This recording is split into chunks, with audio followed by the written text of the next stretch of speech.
This is the Lone Crater YouTube. We hope this video helps. You begin by tuning to standard E and checking action. This prevents buzz and keeps notes clear. Plug into a moderately overdriven tone because the riff needs grit but not mud.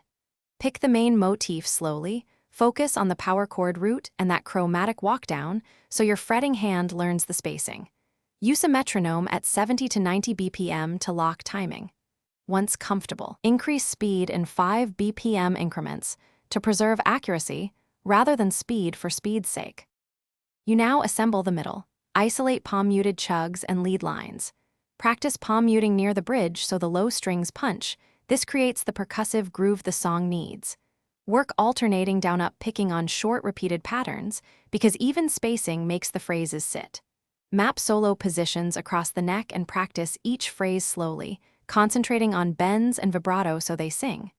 Once done, piece phrases together and only then increase tempo to retain phrasing and intonation.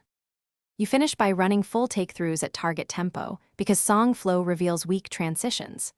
Record each run and listen critically to timing and tone. This reveals phrasing issues you miss while playing. If a bar trips you, loop that bar and reduce BPM by 10 to 20%. Drill until tight, then raise speed. Make sure to check hardware. Noisy pots, bad cables, or fret buzz will ruin the sound. If problems persist, replace cables and adjust truss or action as needed.